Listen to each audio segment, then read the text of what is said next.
வணக்கம். நான் ஜோசியர் ஹரிதாஸ் பாரதி பேசுகிறேன். வேலூர் மாவட்டம் சத்துவாச்சேரியில் ஜோசியராக இருக்கேன்.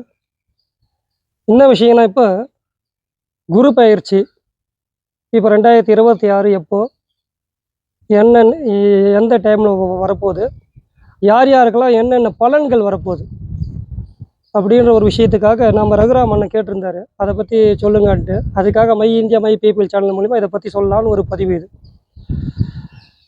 இந்த 2026 வருஷத்தில் குரு பயிற்சி எப்போ வருது அப்படின்றப்போ, திருக்கணிதப்படி நாங்களாம் திருக்கணிதை ஃபாலோ பண்ணுற ஆள் தான். திருக்கணித பஞ்சாங்கப்படி எப்போ வரார் அப்படின்றப்போ 1/6/2026 காலையில் 8:11 குரு பயிற்சி ஆகிறார்.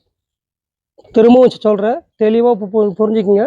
1/6/2026 காலை 8:11 மணிக்கு குரு பயிற்சி ஆகிறார், மிதுனத்திலேருந்து கடகத்துக்கு. இது 12 வருஷத்துக்கு ஒரு வாட்டி குரு பயிற்சி ஒரு ராசிக்கு வருவார்.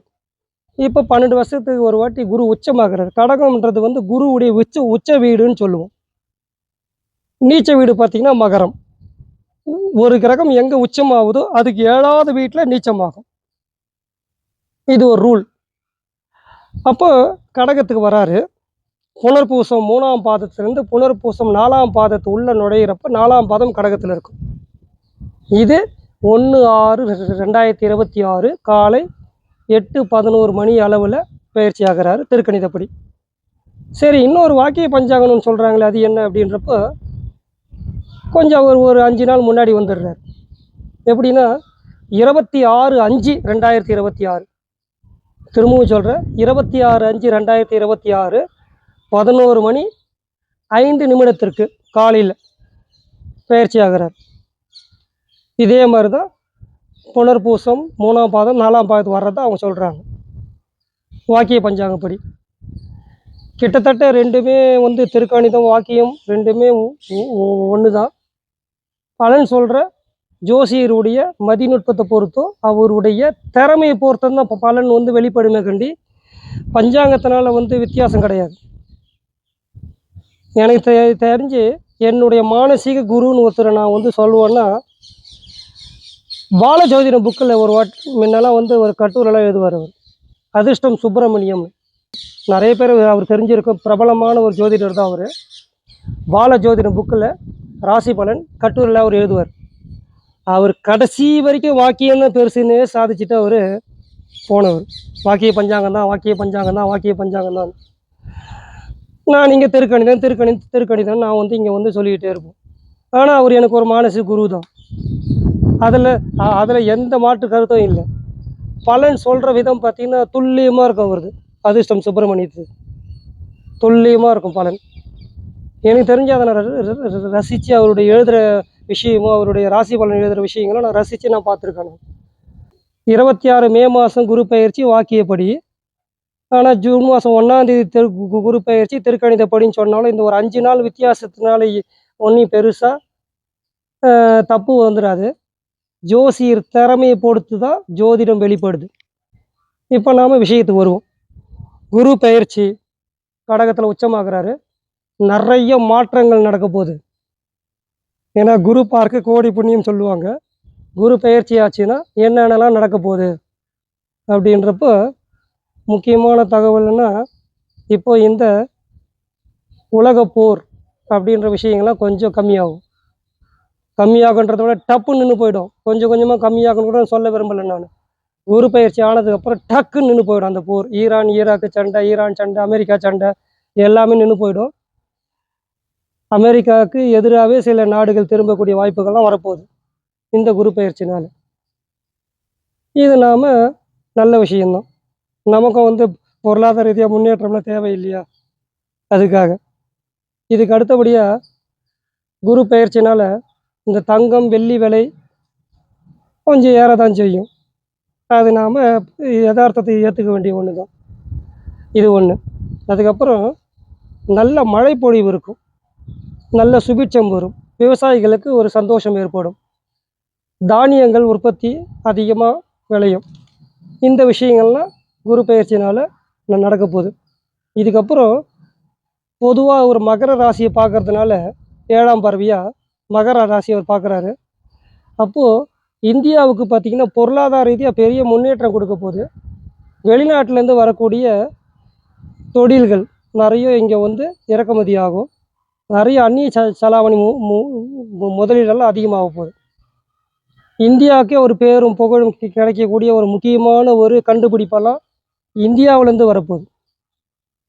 அது வந்து விண்வெளி துறையா, இல்லை பொருளாதார துறையா, இல்லை பசுமை புரட்சியா அப்படின்றத பொறுத்து தான் நம்ம பார்க்கணும். ஏன்னா அந்த அளவுக்கு துல்லியமாக சொல்லக்கூடிய அளவுக்கு இன்னும் ஜோதிட துறையில் நாமெல்லாம் வளரலன்னு தான் சொல்லணும். ஆனால் ஒரு பேர் சொல்லக்கூடிய அளவில் ஒரு விஞ்ஞான வளர்ச்சியில் இந்தியாவுக்கு ஒரு பேர் இப்போ வரப்போகுது. இது வந்து குரு பயிற்சிக்கு உண்டான பொது பலன். இப்போ குரு வந்து கடகராசிலேருந்து 5ஆம் பார்வை, குருவுக்கு 5, 7, 9 பார்வை உண்டு.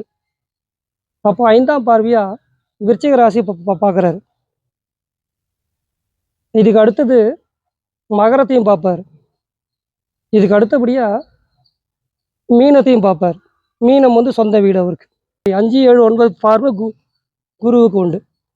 இப்போது இவர் எந்தெந்த ராசிக்கு எப்படி எப்படிலாம் பலன் கொடுக்க போகிறார் அப்படின்றத பற்றி ஒரு ராசிக்காக நாம் இப்போ வந்து பார்த்துடலாம். மீன ராசிக்கு குரு பயிற்சி பலன் எப்படி இருக்குது அப்படின்றப்போ நல்லா சுகப்படக்கூடிய ராசி தான் மீனம்.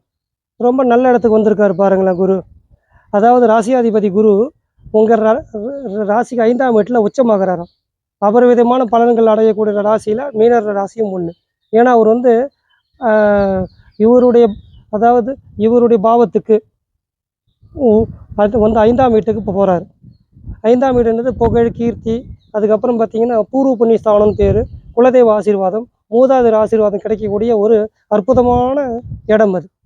கடகத்தில் குரு பயிற்சி போயிட்டு உச்சமாகிறதுனால மீனர் ராசியாதிபதி உச்சமாகிறது அர்த்தம் இது. இவங்க இந்த வருஷம் மேன்மை அடைய போகிறாங்க. குரு பயிற்சினால சுகப்பட போகிறாங்க. அடுத்தது தாம் வீட்டை அந்த குரு பார்க்குறாரு 9ஆம் பார்வையாக. அதனால் இந்த ராசி சுகப்பட போகுது. ராசியாதிபதி உச்சமாகி தாம் வீட்டையே பார்க்குறப்போ எங்கே திரும்பினாலும் எங்கே முதலீடு போட்டாலும் 100 மடங்கு பலன் கொடுக்குற வாய்ப்புகள்லாம் மீனத்துக்கு இருக்குது. இப்போ அதுக்கு அடுத்தபடியாக அவர் எந்த இடத்த பார்க்குறாரு அப்படின்றப்ப மீனர் ராசி பொறுத்த வரைக்கும் 9ஆம் வீட்டை பார்க்குறாரு. பாக்கியஸ்தானம்னு பேர். தகப்பன் வழி பாக்கியஸ்தானம்னா தகப்பன் வழி சொத்துக்கள், தகப்பனால் வரக்கூடிய ஆதாயங்கள், நிறைய விஷயம் நடக்கிறது வாய்ப்பு இருக்குது. சொத்து பிரச்சனைலாம் தீரும். இப்போது அப்பா வழி பிதுராஜ் சொத்துக்கள்லாம் வந்து தானாக வந்து சேரக்கூடிய வாய்ப்புகள்லாம் இப்போது இந்த குரு பயிற்சினால் இருக்குது. இதுக்கு அடுத்தபடியாக இவருடைய பாவத்துக்கு லாபஸ்தானத்தை பார்க்குறாரு. சொத்து வந்தால் லாபம் வரத்தானே செய்யும். அதனால் லாபஸ்தானத்தை பார்க்குறப்போ லாபங்கள் அதிகரிக்கும். அதே மாதிரி இந்த லாபஸ்தானாதிபதி இந்த இடத்துல நமக்கு கவனிக்கணும். லாபஸ்தான சனி பகவான் சமீபத்தில் தான் வந்து பயிற்சி ஆகிட்டு ராசிக்கே போனார் மீனத்துக்கு. அப்போது அந்த ராசியில் இருக்கிற சனியும் பார்க்குறாரு. லாபஸ்தானத்தை பார்த்து லாபஸ்தானாதிபதி பார்க்குறப்போ ரெட்டிப்பு மகிழ்ச்சி, ரெட்டிப்பு லாபம் தான் சொல்லணும். சொத்து வாங்குறது, சேர்க்கறது, சொத்துக்கள் முதலீடு பண்ணுறது நல்ல மாற்றங்கள் கொடுக்கும். நிறைய சுப காரியங்கள் செய்யலாம். ஏன்னா குரு பார்க்க கோடி புண்ணியம்ன்றப்போ உங்கள் ராசியை பார்க்குறாரு. ராசியில் உட்காந்து லாபஸ்தானாதிபதியும் பார்க்குறாரு, லாபஸ்தானத்தையும் பார்க்குறாரு, பாக்கியஸ்தானத்தையும் பார்க்குறாரு. அதே மாதிரி பூர்வ புண்ணிய ஸ்தானத்தில் உட்காந்து இதெல்லாம் செய்கிறாரு. அப்போ பாருங்கள், எதுவுமே இது தப்பான இடமாவது தெரியல. 1, 5, 9ன்னு சொல்லுவோம். 5ஆம் வீட்டிலேருந்து 9ஆம் வீட்டு பாக்கியஸ்தானத்தை பார்க்குறாரு. அதுக்கப்புறம் வந்து உங்களுக்கு உங்கள் லாபஸ்தானத்தையும் பார்த்துடுறாரு, மீனத்தையும் பார்த்துடுறாரு. இது நல்ல சுகப்படக்கூடிய ராசிகளில் மீனமும் ஒன்று. அப்போது மேஷம், மிதுனம், இதுக்கு அடுத்தபடியாக பார்த்தீங்கன்னாக்கா விருச்சகம், மகரம், மீனம், இவங்கெல்லாம் நல்ல சுகப்பட போகிறாங்க குரு பயிற்சினால். துன்பப்படக்கூடிய ஆள் யாருன்னா எனக்கு தெரிஞ்சு ஒரு 2 பேர் தான் ரொம்ப துன்பப்பட போகிறாங்க. அதில் ஒருத்தர் யாருனாக்கா சிம்மமும் தனுசும் ரொம்ப சிரமப்பட போகிறாங்க. அதுக்கு 3வதாக கும்பத்தவனா வச்சுக்கலாம். அப்போது சிம்மம், தனுசு, கும்பம் சிரமப்படக்கூடிய ராசியாக இருக்குது குரு பயிற்சினால். இன்னும் சில விஷயங்கள்லாம் மற்ற ராசியெல்லாம் நல்லாவே இருக்க போகிறாங்க. குரு பயிற்சி பலன்கள் பொறுத்த வரைக்கும் அவங்கவுங்க தசாபுக்தி அவங்க ஜனன ஜாதகத்தை பொறுத்த வித்தியாசம் வர்றது உண்டு. இப்போ நான் சொல்லியிருக்கிறது பொது பலன். 6 முதல் 60 வயசு வரைக்கும் இருக்கிறவங்க அவங்க வயசுக்கு ஏற்ற மாதிரி பலன்கள் வரும். நல்ல பலன்கள் சொல்கிறப்போ 6 வயசு குழந்தைக்கு நீ எடுத்துக்கணும்னாக்கா படிப்பு கொடுக்கும், நல்ல உடல் தேகத்தை கொடுக்கும், நல்ல வந்து துணிமணிகளை கொடுக்கும், நல்ல புத்தி கூர்மையை கொடுக்கும். ஒரு 20 வயசு பிள்ளைக்கு இது தேவைப்படுதுன்னா தொழில் ரீதியான மாற்றங்கள் கொடுக்கும், நல்ல சுகவாசியாக இருக்க வைக்கும். இதே 40 50 வயசு வந்து ஒரு ஆளுக்கு தேவைன்னாக்கா அவருக்கு உண்டான சுப நிகழ்ச்சி நடக்கிறபடி பண்ணும். கடைசி காலத்தில் இருக்காங்க 60 வயசு மேலே 70 வயசுலாம் இருக்காங்கனாக்கா பசங்கக்கிட்ட கௌரவமாக வாழக்கூடிய வாய்ப்புகள்லாம் தரும். ஏன்னா வயசான காலத்தில் கௌரவமும் தேவை. அது இல்லாமல் சில பேர் எவ்வளோ கஷ்டப்படுறாங்க, பசங்கக்கிட்ட துன்பப்படுறவங்களாம் கூட இருப்பாங்க. அப்போது இடைஞ்சலா சொன்னதெல்லாம் பசங்கக்கிட்ட கொஞ்சம் துன்பப்பட்டுட்டு வாழ்ந்துட்டு இருப்பாங்க. நல்ல விஷயங்கள் நடக்கிறப்போ பசங்க புரிஞ்சுக்கிட்டு இவங்களை அனுசரித்து பெரியவங்களை நடத்தக்கூடிய வாய்ப்புகளும் வரும். அதனால் குரு பெயர்ச்சிக்கு நீங்கள் வந்து ஆலங்குடி போகலாம், திட்டை ராஜகுரு போகலாம், சித்தர்கள் வழிபாடு எடுத்து பண்ணலாம். எங்கெங்கெல்லாம் சித்தர்கள் ஜீவ சமாதி இருக்குது அங்கெல்லாம் போயிட்டு வழிபாடு பண்ணுங்கள். குரு அருள் கிடைச்சா திருவருள் கிடைச்சிரும். துன்பமாக சொல்லக்கூடிய ராசிகள் கூட வழிபாடு பண்ண பண்ண பண்ண பார்த்தீங்கன்னாக்கா எறும்பும் ஊற கல்லும் தேயுன்ற மாதிரி சுவாமி நம்மளை வந்து கருணையோடு பார்க்க ஆரம்பிச்சிருவார். சுவாமி கருணைக்கு மிஞ்சின ஒரு விஷயம் எதுவுமே கிடையாது. அதனால் குரு ஸ்தலங்கள் நிறைய இருக்குது, நிறைய நீங்கள் போகலாம். நான் சொன்ன மாதிரி ஆலங்குடி, திட்டை ராஜகுரு, திருச்செந்தூர் கூட குருஸ்தலம் தான். நம்ம அரக்கோணம் பக்கத்தில் பார்த்தீங்கன்னாக்கா கோவிந்தவாடி, அதுவும் குருஸ்தலம் தான். சென்னையில் இருக்கிறவங்கலாம் பார்த்தீங்கன்னா அம்பத்தூர் பாடி, அங்கேயும் வந்து திருவழிதாயம்னு பேர், அதுவும் வந்து குருஸ்தலம் தான். தனியாக குரு பகவான் இருக்கார். எங்கெங்கெல்லாம் குருஸ்தலமாக நீங்கள் எடுத்துக்கிட்டு வழிபாடு பண்ணுறீங்களோ இருக்கிற இடத்துல கூட தட்சிணாமூர்த்தி வழிபாடு பண்ணுறது, சித்தர்கள் வழிபாடு பண்ணுங்கள். யாராச்சும் மானசீக குருவாக ஏற்றுக்குங்க. இது முன்னாடி இருந்தவங்க ரமணர், சேஷாத்ரி, ராகவேந்திரா, ஷிரடி சாய்பாபா, இந்த மாதிரி ஆளில் குரு வழிபாட்டுக்காக நீங்கள் எடுத்துக்கிட்டு சீரும் சிறப்புமாக இருக்கிற மாதிரி my India my people channel மூலிமா கேட்டுக்கொள்கிறோம். நன்றி, வணக்கம்.